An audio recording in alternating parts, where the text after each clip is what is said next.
In Hawkins, Indiana, every season has claimed at least one beloved character. Barb in Season 1, Bob in Season 2, Billy in Season 3, and Eddie in Season 4 all paid the ultimate price. Each death carried emotional weight, drove the plot forward, and raised the stakes.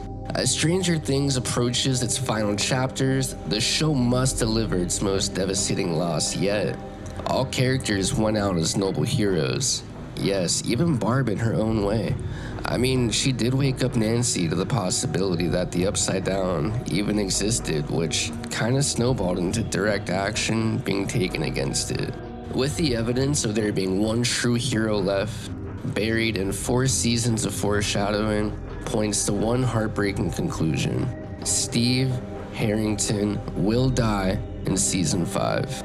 First, if you enjoyed the video in any capacity and make it to the end, then please consider subscribing as more videos are on the way and it's greatly appreciated. Alright, on to the video. From arrogant jock to beloved protector, Steve has undergone the richest transformation in the series. Just taking a brief look per season, we can see this beautiful metamorphosis. In Season 1, he begins as Nancy's shallow boyfriend, only redeeming himself by fighting the Demogorgon at the buyer's house.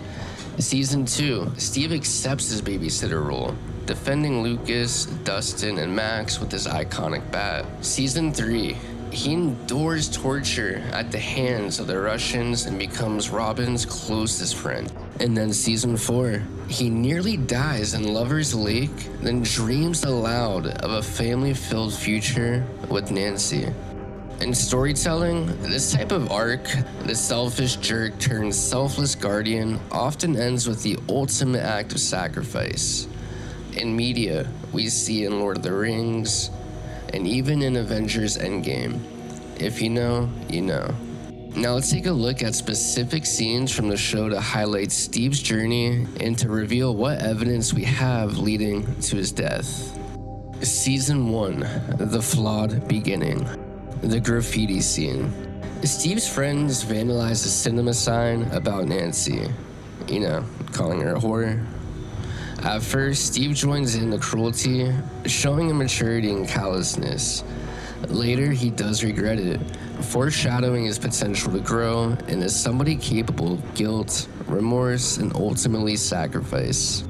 Confrontation with Jonathan. Steve initially fights Jonathan Byers rather than helping him, highlighting his selfishness. Yet by the finale, Steve joins Nancy and Jonathan in battling the Demogorgon at the Byers' house together. This is his first step towards becoming the Protector. His shift from antagonist to ally sets the foundation for a redemption arc possibly destined to end in sacrifice. Season 2, The Babysitter emerges. Season 2 cements Steve's new role as the group's guardian. The Bat. In episode 6, Steve arms himself with his nail-studded bat and literally stands between the kids and Demodogs. This weapon becomes the symbol, an improvised shield that he wields to protect others. Babysitting duties. His bond with Dustin begins here. Their heartfelt scenes, like Steve teaching Dustin hair care tips, layer humor with brotherly love. Get it? Layer? Hair tips? Come on. By defending the kids, Steve sheds his selfishness, stepping fully into protector status. He's connecting with the kids as much as they are with him. It seems many don't notice that Steve is still just as lost as they are. Not lost with the earth-ending circumstances they face, but with his role in it. He started to find himself in roles as a babysitter, guardian, and protector, but did he ever find himself? The tunnels. Steve willingly walks into the upside-down tunnels under Hawkins, showing a disregard for his own safety if it means buying any time for the kids. Season 2 marks his transition from heart of the party to the beating heart of the metaphorical party in this twisted game of D&D that all of Hawkins is engaged in.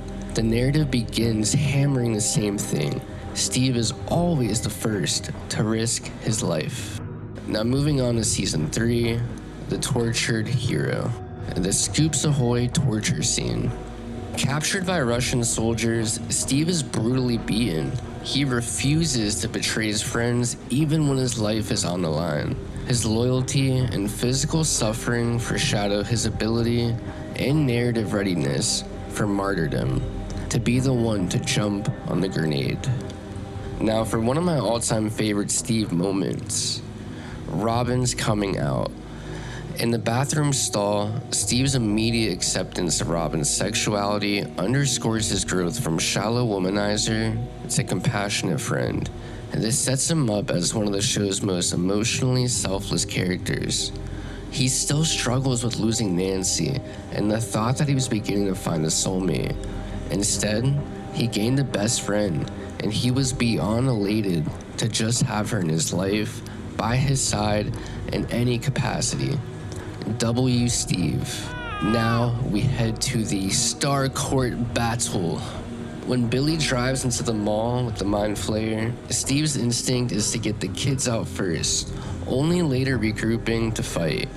Again, he plays the shield, prioritizing others' survival over his own. Steve increasingly absorbs punishment without hesitation, making him a narrative candidate for the final, fatal sacrifice. And this is just by season 3. Now to season 4. Season 4 is the strongest evidence yet that Steve's days are numbered. Diving into Lover's Lake.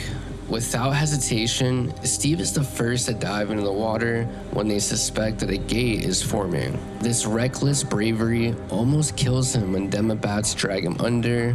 His torn up torso is a visual reminder. Steve cannot keep cheating death forever. He even told Nancy that he was okay while she could clearly tell that he was not, and promptly began to bandage him up. 6 kids in a Winnebago. Season 4, episode 6. When they're in the Winnebago RV, Steve tells Nancy that he imagines a future driving across America in a Winnebago filled with their kids. This idyllic dream reads less like foreshadowing of happiness and more like a tragic red flag. In storytelling, when a character describes a hopeful future, it often signals that they will not live to see it. Remember briefly speaking about Steve's unresolved trauma and loneliness? Well, Vecna preys on guilt and trauma. Steve, who constantly feels unworthy, and second choice, Nancy choosing Jonathan, Robin's disinterest, Dustin idolizing Eddie, is emotionally vulnerable. He might be targeted in season 5 not because he's weak, but because he blames himself for not being enough. When Steve fights off Demobats, his first question is whether Nancy's okay. This suggests that his arc may culminate in sacrificing himself for her, resolving their tension in the most tragic way possible.